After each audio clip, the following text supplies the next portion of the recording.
with a little dark side to it. And I think a lot of my work has a little sort of a dark side to it. So I think this is a nest that has some things that might not always be pleasant for people to look at, or that have kind of little hinted meaning. I haven't done a lot of theme shows. I've done single shows, I've done, 2 people, 3 people shows, but I've never done a theme show before. So this has been really fun for me. How'd you find out about the Nest Project? I found out from Jan. I got a flyer for him, and it might not have really been for the show, but I saw that he was doing a show on nests.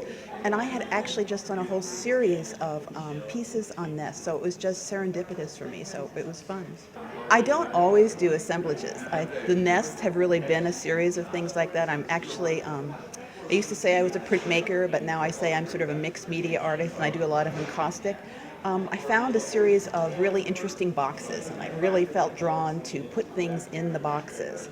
A lot of my work is showing off things that I've collected over the years. I have a huge collection of things that somehow speak to me, and so it was just a great idea to put these boxes in this little sort of nest environment, which boxes were, and they've worked out really well. This one has actually little vials of actually insect larvae, which I've had for years. So these are actually true insect larvae that's in here. So if you actually get inside later, you'll be able to see that.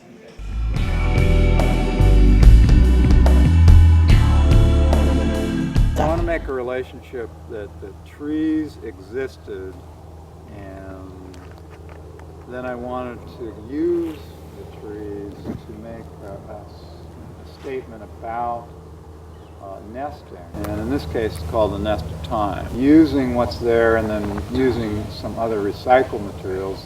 There are discs from a tractor, so basically those create just rain splash plate, creates a large sundial, and then I've got different things planted around here that'll come up at different times of year.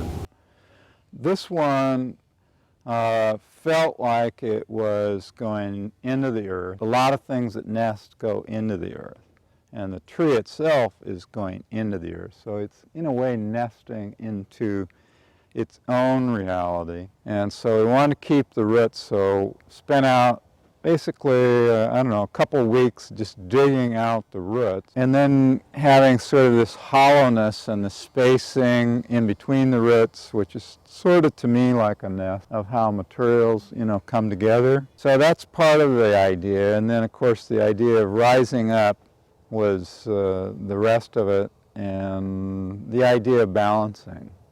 We used basically found sticks from branches to create what we call the guardian. So this is the guardian around this oak tree, and it plays to the other piece out in the field, trying to make an expression of a relationship of expanding and containment and protection. So there's a little baby, tiny oak tree in the base. So as that grows up, this will disappear. Hopefully that'll grow up before the animals can get to it.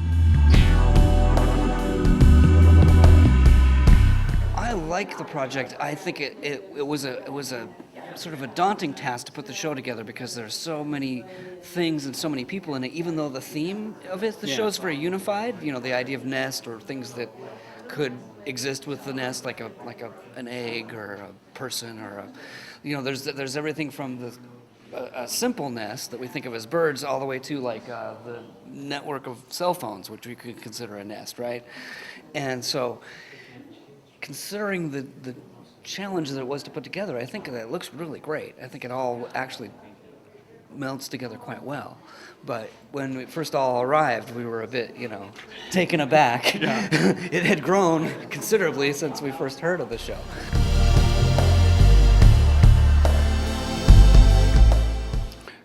Well, the canopic jar came from Egypt, the idea originally, where, they took the intestines from basically their families and put them in jars.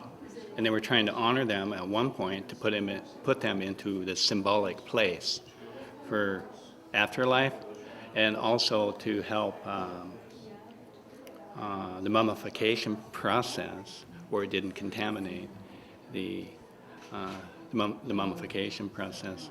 So for me, the idea of kind of grabbing onto that very long continuum of creation and family and community and culture and place kind of made sense. So for me, the idea of the canopy jar led to this idea of my four brothers. And my four brothers, the real four brothers that I have, each being different. In even though, you know, when we were growing up, they, like a lot of people, we were told that we all look alike, but we don't look anything alike. So these are canopy jars about my four brothers.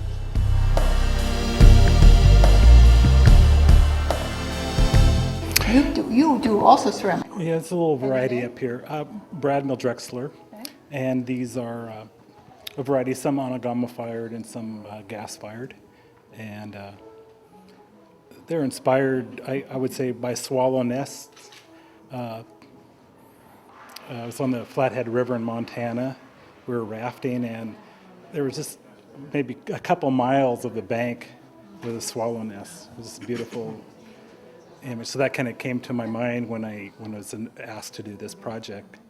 And so I made a whole series of them, and none of them seemed to really do justice to a swallow nest. So I kind of abstracted them up quite a bit, and seemed to be more in touch with those nests, maybe.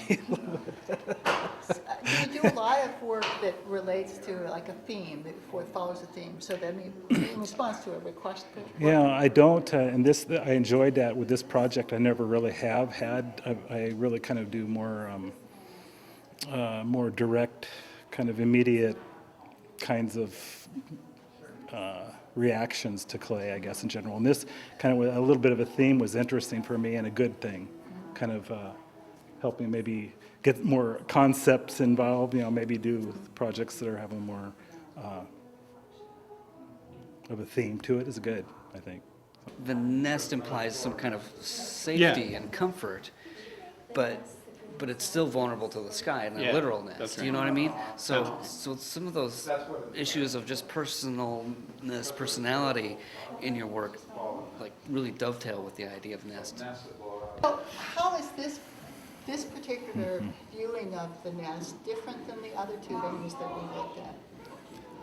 Well, I think it allows a larger community to gather in regards to creating a statement and a series of conceptual relationships and a lot of variety of media. And so we have, 30 artists exploring a lot of different materials, and we have a sequence of artists that are involved with the community of Astoria and the creation of work in the Dragon Kiln there of Richards, and we have a sequence of artists from the Yamhill County area, and then we have a few outreach artists like this person here who helped Richard start this original process with the Onagama, and then just the continuum. And so hopefully we keep this process going as an extended community and move toward the future work that's going to happen. We're hoping to do actually a show at Pacific this next fall at the Accolades Gallery and see where people take it. Yeah.